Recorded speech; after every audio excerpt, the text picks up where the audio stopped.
Next up at UFC 290, we have the main event of the evening. We have Alexander Volkanovski taking on Yair Rodriguez. It's nice to see a fresh face here because Alexander Volkanovski has been the champion for a little over 3 years, and he's only fought 3 freaking different people. It's wild at this weight.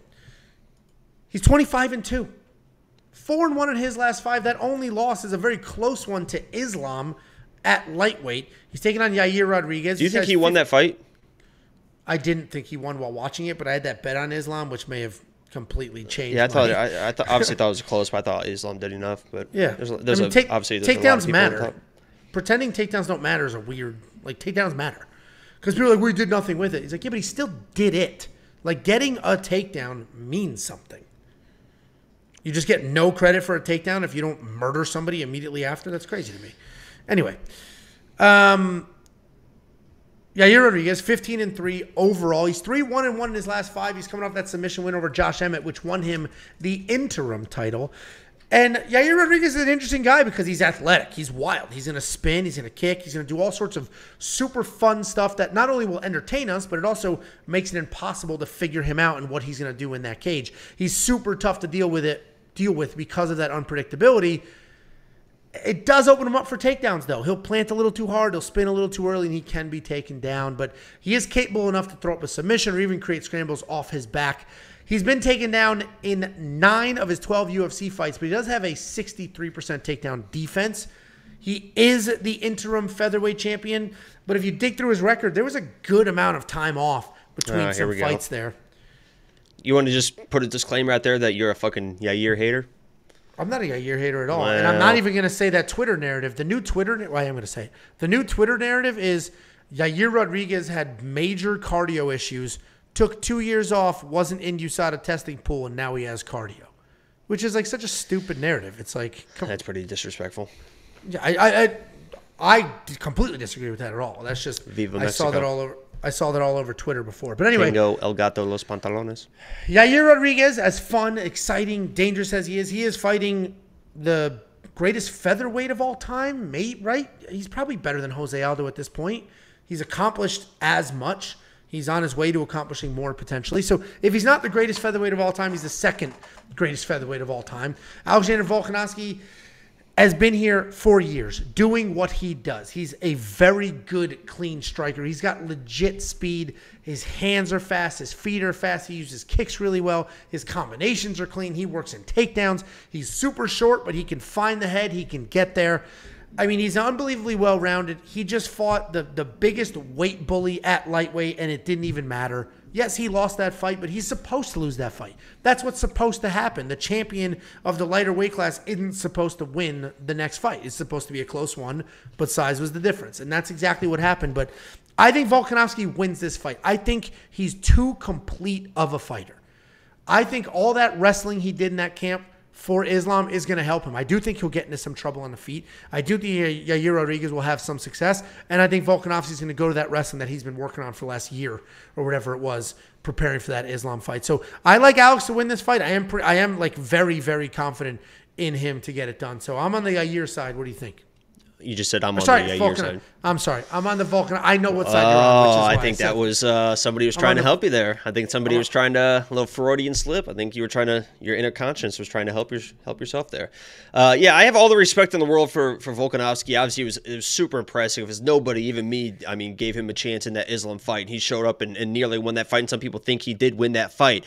And if you fight Volkanovski as a technical fighter, like a Max Holloway, like a Jose Aldo, obviously it was Max Holloway a few times, but if you just try to just fight him in a kickboxing fight and you're just trying to out-technical Volkanovski, not going to happen. You're just not going to out-technical a guy like Volkanovski. He's just too well-rounded. He just knows where to be.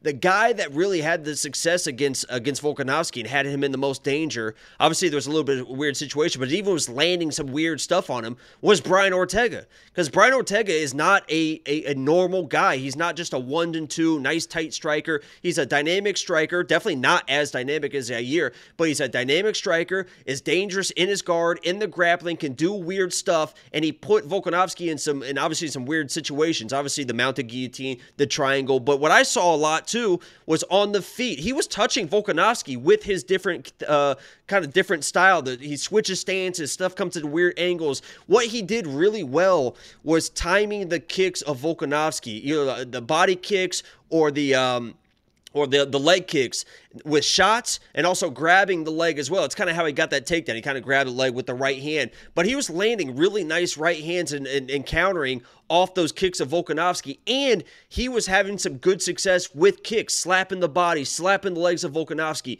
And who has really, really, really good kicks? Yair has incredible kicks. The speed of his kicks, I think, are really going to give Volkanovski issues. And I'd say issues. I don't know what the fuck that word was, but you're a mess today. But I agree. Volkanovski can default to the wrestling. But again, off his back, Yair is no joke off his back. He is dangerous off his back, not only with just submissions, but you'll see him you cannot just stay in guard against a guy like Yair. He will come with the strikes. He will come with the elbows. He will threaten submissions. So this is going to be, in my mind, a very, very uncomfortable fight for Volkanovski. And in that uncomfortability, that is how you beat him. You can't out-technical him. You have to be wild. You have to take chances. And that's exactly what Yair is. If there's anyone that is going to come in and land that big shot, we've seen Volkanovski get wobbled. We've seen him he's not invincible. He just is very, very tough and can out-technical people. He knows where to be. I believe in my whole heart that Yair is going to come in, give him issues, put him in uncomfortable positions, and Volkanovski's eventually going to make a mistake that's going to cost him in this fight. I'm on the Yair side. I think that he is the perfect guy to beat a guy that's just so technical. You have to get wild to beat those guys. Kind of the same thing against like Izzy. You have to get a little bit wild or have kind of game-changing power like Pereira had. And I think that Yair, this is going to be his moment, man. I think he's going to be new and he's going to shock the world. He's the guy to do it. He's dangerous, man. He's dangerous. Yeah, I mean, I'm not going to argue. Like, I'm on the other side of the pick, and I'm very far on the other side of the pick. I don't think it's a close fight. But I agree with everything you said. We just came to a different outcome.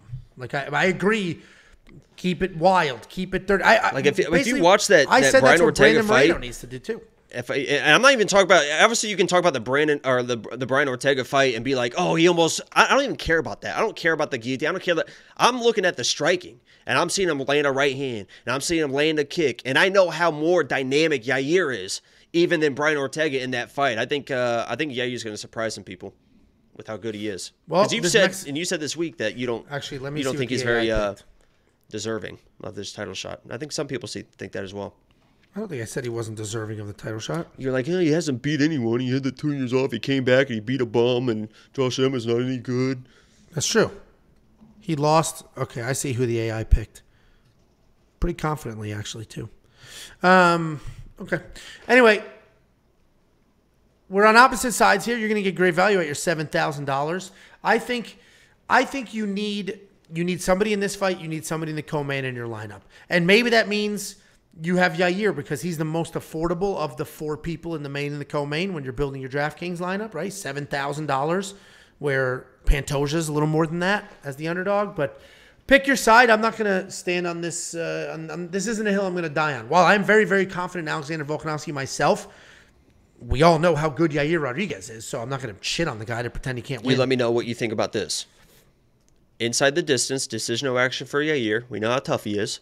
Volkanovski, not really a finisher. It's plus 200 right now.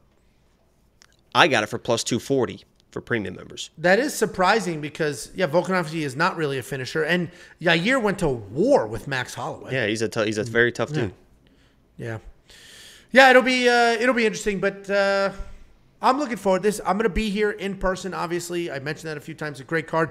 Oh, wow. Today I posted a picture. I was watching the Embedded, and Brandon Moreno's one of his good friends is Marcelo Rojo, who is like one of my favorite Lock of the Weeks of all time. Didn't win, but one of the OG Lock of the Weeks. Why did he get cut? Wasn't there like controversy? No, I think he just kept losing fights. Oh, for some reason I thought there was like a issue. No, I screenshot and I said one of my favorite all time Lock of the Weeks. I tagged him and he liked it. Look, there he is. Marcelo Rojo. Oh, congrats. Here, Dick's Insider's saying, give us one AI underdog. I'll give it to you given how bad. Well, you just tagged not that comment. So. Oh, good night. The AI, here you go.